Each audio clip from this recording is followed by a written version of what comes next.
Su señoría, mi cliente solicita la división total de los bienes porque la señora Ana falló en su deber más básico como esposa. Es estéril. No pudo darle hijos. El silencio cayó como un golpe seco, sentí como el aire se me quedaba atrapado en el pecho. Todas las miradas se giraron hacia mí al mismo tiempo. Podía escuchar el leve zumbido de las luces del tribunal, el roce de una silla moviéndose al fondo, incluso mi propia respiración temblorosa. Pero Miguel, mi esposo, no sabía algo. No sabía que el sobremanila que el juez sostenía entre las manos estaba a punto de cambiarlo todo. Me llamo Ana.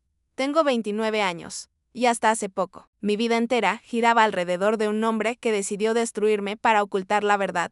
Conocí a Miguel hace 6 años, en una gala benéfica del hospital donde trabajaba. Yo era enfermera pediátrica. Turnos largos, noches sin dormir, pero amaba lo que hacía. Él era desarrollador inmobiliario. Seguro de sí mismo, carismático, siempre sabía qué decir. Me hizo sentir elegida, especial, importante. Nos casamos apenas 8 meses después, fue rápido, demasiado rápido, pero cuando estás enamorada, confundes velocidad con destino. Poco después de la boda, empezó a sugerir que dejara mi trabajo. Enfoquémonos en formar una familia, me decía. Yo gano lo suficiente para los dos. Y le creí, renuncié a mi carrera, a mi independencia, a una parte de mí que ni siquiera sabía que estaba entregando. Durante 3 años intentamos tener un bebé, cada mes era una montaña rusa. Esperanza, ansiedad. Silencio. Y luego, otra prueba negativa con cada resultado. Miguel se volvía más frío, las visitas al médico dejaron de ser apoyo y se convirtieron en juicio. Sus comentarios, al principio sutiles, empezaron a doler más. Tal vez tu cuerpo no está hecho para esto. Todas las mujeres pueden, menos tú. Y yo no era una esposa mantenida, viviendo sin responsabilidades. Había sacrificado todo, intentando darle lo que él decía querer. Y aún así, nunca era suficiente. Si alguna vez te han culpado por algo que no era tu culpa, sabes exactamente cómo se siente ese peso. Déjame saber desde dónde me escuchas. Leo cada comentario. De verdad, mirando hacia atrás, había señales. Muchas. Pero cuando estás ahogándote, no siempre notas quién te está empujando bajo el agua. 6 meses antes de estar sentada en ese tribunal, encontré los papeles del divorcio sobre el escritorio de Miguel. Así, sin aviso, sin conversación. Miguel, ¿qué es esto? Pregunté con la voz rota, ni siquiera levantó la mirada. ¿Qué crees que es? Ya no voy a seguir perdiendo mi vida con alguien defectuoso. De FCTU, ese punto, y esa palabra todavía quema. No pasó mucho tiempo antes de descubrir que llevaba meses con Laura, su asistente de 24 años. Para entonces, ya le había contado a toda su familia que yo era el problema. Esa misma noche, su madre me llamó, por fin mi hijo podrá tener la familia que merece. Sentí que el pecho se me cerraba. Al día siguiente, Miguel se fue de la casa y me dejó sola entre paredes que ya no se sentían como hogar. Días después revisé nuestras cuentas conjuntas. Vacías, todo había sido transferido a cuentas empresariales a su nombre. Me dejó con $200 y una tarjeta de crédito al límite. Pensé que eso era lo peor. Me equivoqué. Miguel envió un correo masivo a nuestros amigos en común. El asunto decía, ¿por qué sigo adelante? Detalló nuestros problemas de fertilidad con un tono clínico, casi frío, culpando mis condiciones médicas. Las llamadas se detuvieron. Las invitaciones desaparecieron. Me volví invisible de la noche a la mañana. Luego llegó la citación judicial. En su demanda, afirmaba que yo había sido económicamente dependiente y que no había aportado nada al matrimonio. Solicitaba un acuerdo mínimo por mi incapacidad de cumplir con mis obligaciones maritales. Me senté sola en esa casa vacía, leyendo esas palabras una y otra vez, preguntándome en qué momento mi vida se había reducido a esto. Y aún así, aún no sabía que esa historia estaba lejos de terminar. La verdad que nadie quiso escuchar. El día de la audiencia amaneció gris, como si el cielo también supiera que algo estaba a punto de romperse. Me miré al espejo antes de salir y apenas me reconocí. No era solo el cansancio, era la forma en que me había ido encogiendo por dentro. Como si pedir justicia fuera ya una vergüenza, entré al tribunal sola. Miguel ya estaba allí, impecable, traje oscuro, gesto seguro. A su lado, su abogado revisaba unos documentos con calma ensayada. Cuando nuestras miradas se cruzaron, Miguel no mostró culpa, solo cansancio, como si yo fuera un trámite incómodo. Me senté, apreté las manos para que no temblaran. El abogado de Miguel habló primero. Repitió la historia, que ya conocía de memoria, que yo no había trabajado, que había sido una carga económica, que mi incapacidad para darle hijos había destruido el matrimonio. Cada frase era una pequeña sentencia pública, cada palabra una confirmación de la versión que la había vendido al mundo. Yo escuchaba, pero por dentro algo había cambiado. Porque mientras él hablaba, yo recordaba las noches en vela, las inyecciones, los exámenes, las citas médicas a las que fui sola. Recordaba los informes que había guardado durante años, no por estrategia, sino porque necesitaba entender que estaba mal conmigo. Cuando llegó mi turno, me puse de pie. Su señoría, dije, con la voz más firme de lo que sentía. Durante años acepté la culpa porque confié en mi esposo, pero la verdad nunca fue investigada hasta el final. El abogado de Miguel sonrió con condescendencia. ¿Estás sugiriendo que mi cliente miente? Respiré hondo.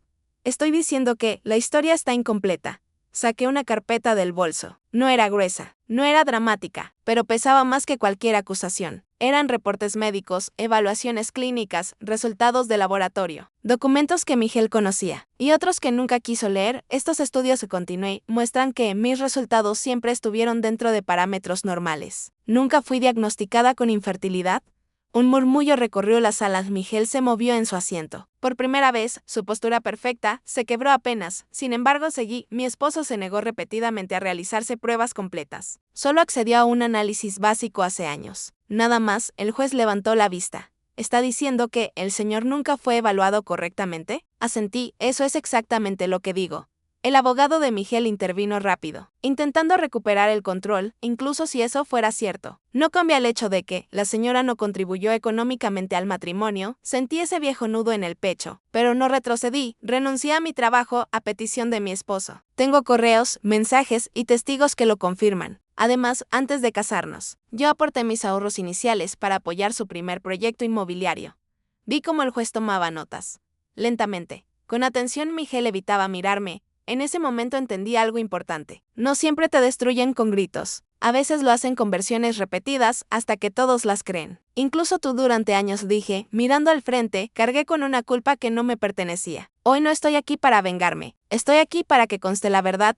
El silencio que siguió fue distinto al del inicio. No era incómodo, era expectante. El juez pidió un receso para revisar la documentación. Mientras todos se levantaban, Miguel pasó a mi lado. Su voz era baja, tensa. No sabes lo que estás haciendo. Lo miré por primera vez sin miedo. Eso es lo que tú nunca entendiste, respondí. Que ya no estoy callada. Me senté de nuevo, sola, esperando. No sabía cuál sería el fallo, pero por primera vez desde que todo empezó, sentí algo que había olvidado: cómo se sentía dignidad. Cuando el silencio empezó a romperse, el receso se sintió eterno. Estaba sentada en ese banco duro del tribunal, mirando un punto fijo en la pared, intentando no imaginar todos los escenarios posibles. A mi alrededor, la gente murmuraba en voz baja, como si mi vida fuera un tema ajeno, algo que se podía comentar sin cuidado. Yo respiraba despacio, una y otra vez. No sabía si iba a ganar, no sabía si el juez me creería por completo, pero sí sabía algo: ya no estaba huyendo de la verdad. Cuando el juez regresó, la sala se puso de pie. Mi corazón latía tan fuerte que pensé que se me iba a salir del pecho. Tomen asiento. El juez ajustó sus gafas y empezó a hablar con un tono neutral, casi clínico. Cada palabra parecía caer en cámara lenta. Después de revisar la documentación presentada, dijo: este tribunal considera que existen inconsistencias significativas en la versión del demandante. Sentí como mis dedos se cerraban con fuerza sobre mis rodillas. Miguel levantó la cabeza. Tenso. La evidencia médica sugiere que la señora no fue diagnosticada con infertilidad, continuó el juez, y que el demandante no completó los estudios recomendados. Un murmullo recorrió la sala, más fuerte esta vez. No miré a nadie, solo escuché. A sí mismo, añadió: hay pruebas suficientes de que la señora dejó su empleo a solicitud del demandante y contribuyó económicamente en las primeras etapas de sus negocios. Miguel negó con la cabeza, apenas, como si eso pudiera borrar los documentos. Yo sentía algo extraño en el pecho. No era alegría, no todavía. Era una mezcla de alivio y cansancio profundo. Por lo tanto, dijo el juez, este tribunal rechaza la solicitud de división total de bienes presentada por el demandante. El aire volvió a mis pulmones de golpe. Se ordena una revisión completa del patrimonio conyugal y se concede a la señora una compensación proporcional, así como apoyo temporal mientras se reincorpora al ámbito laboral. Por un segundo no reaccioné. Me quedé ahí, inmóvil, procesando lo que acababa de escuchar. No era una victoria perfecta, no era justicia absoluta, pero tampoco era la versión que Miguel había intentado imponer.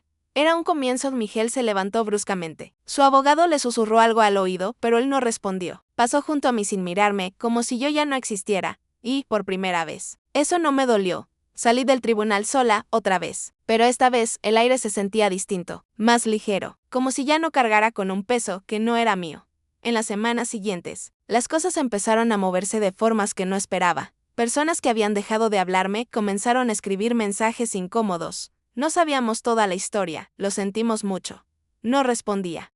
Todos. Aprendí que no todas las disculpas llegan a tiempo. Volví a enviar currículums. Al principio, dudaba de mí misma. Habían pasado años desde que dejé el hospital, pero poco a poco, recuperé algo que creía perdido, confianza. Una tarde, mientras ordenaba documentos, encontré una vieja foto mía con uniforme de enfermera, sonriendo, cansada. Pero viva me di cuenta de algo importante. Miguel no me quitó mi valor, solo me convenció de que lo había perdido. Y esa mentira ya no tenía poder sobre mí. La verdad ya no se podía esconder. El cambio en Miguel fue lento, pero evidente. Después de la audiencia, su seguridad empezó a resquebrajarse. Ya no entraba a la sala como alguien que sabía que iba a ganar. Llegaba serio, con los hombros rígidos, revisando papeles que ya no parecían darle ninguna ventaja. Yo, en cambio, me sentía distinta por dentro. No más fuerte todavía, pero sí despierta. Había pasado tanto tiempo, dudando de mí misma, que ahora cada pequeño gesto de claridad se sentía enorme. La siguiente sesión fue más tensa. No hubo discursos largos ni dramatismo exagerado. Fue peor que eso. Fue incómoda, silenciosa, real. El juez pidió que se presentaran pruebas adicionales, relacionadas con los movimientos financieros de Miguel durante los últimos 2 años de matrimonio. Yo sabía lo que venía.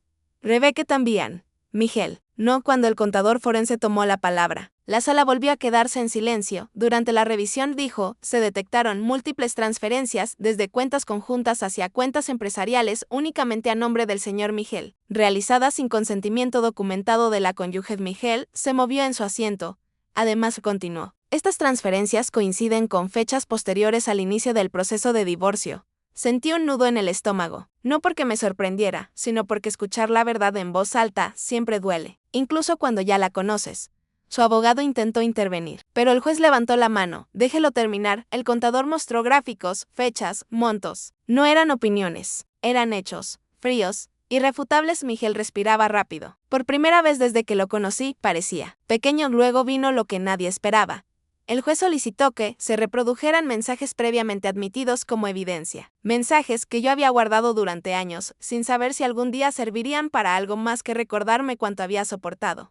En la pantalla aparecieron fragmentos de conversaciones. Su voz escrita una y otra vez, culpándome, presionándome, recordándome que, sin él, no era nada. Escuchar esos mensajes en una sala llena de extraños fue humillante y liberador al mismo tiempo.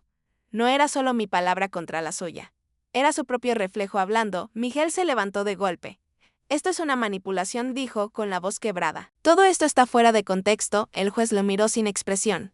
Siéntese, señor. Miguel dudó un segundo, pero obedeció. Yo no dije nada. No tenía que hacerlo. Por primera vez, no necesitaba defenderme. El golpe final llegó cuando el juez mencionó el informe médico completo, ya desclasificado. Este tribunal ha revisado los registros médicos de ambas partes, dijo, y considera grave que se haya construido una narrativa falsa para justificar decisiones financieras y personales. Miguel bajó la mirada.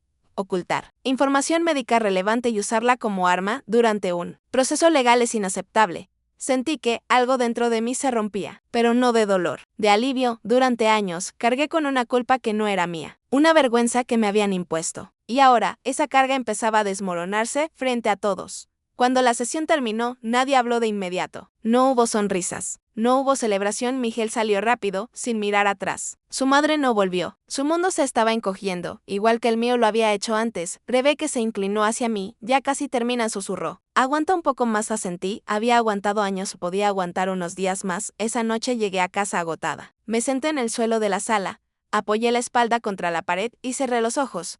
No lloré, simplemente respiré. Por primera vez en mucho tiempo, no sentía miedo por lo que vendría después. No sabía exactamente cómo sería mi vida, pero ya no estaba definida por sus mentiras.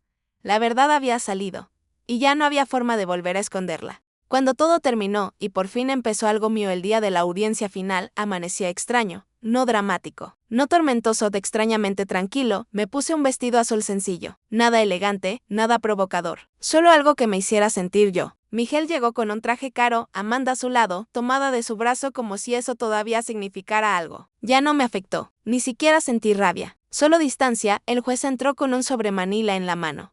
Ese detalle lo cambió todo. La sala se quedó en silencio, uno de esos silencios pesados que se sienten en el pecho. Antes de que cualquiera hablara, el juez aclaró la garganta. Antes de proceder con las declaraciones finales, este tribunal debe abordar evidencia que ha sido revisada cuidadosamente. Miguel se acomodó en su asiento. Su abogado frunció el ceño. Yo no me moví. El juez empezó a leer. Habló de los registros médicos completos, de los informes sellados, de la manipulación deliberada. Cada palabra caía lenta, firme, imposible de esquivar. Cuando mencionó el diagnóstico de infertilidad masculina, sentí que el aire se iba de la sala. No por sorpresa, por confirmación. Miguel levantó la cabeza de golpe. De eso no es así, balbuceó. Hubo confusión. El juez lo miró con frialdad. No, señor. No la hubo. Usted fue informado claramente hace 4 años y solicitó que esa información se ocultara a su esposa. Giré hacia Miguel. Por primera vez, lo miré sin miedo. ¿Lo sabías?, pregunté. ¿Todo este tiempo? No respondió. Amanda empezó a llorar. Nadie la consoló. Rebecca se levantó con calma. Su señoría, además de los registros médicos, presentamos mensajes que prueban intención clara de engaño y daño reputacional. En la pantalla apareció un texto que reconocí de inmediato. Sus palabras. Su plan. Su mentira. Cuando todos crean que fue culpa de ella, nadie cuestionará nada.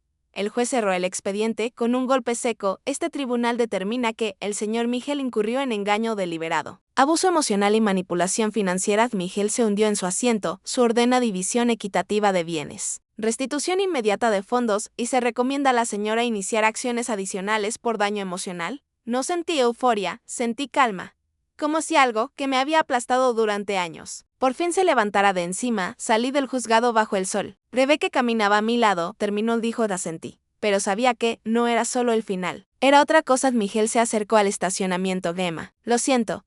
Lo miré una última vez. No respondí. Lo sientes porque te descubrieron, no porque me destruiste. Me di la vuelta y seguí caminando. Semanas después, el acuerdo llegó. Justo. Limpio.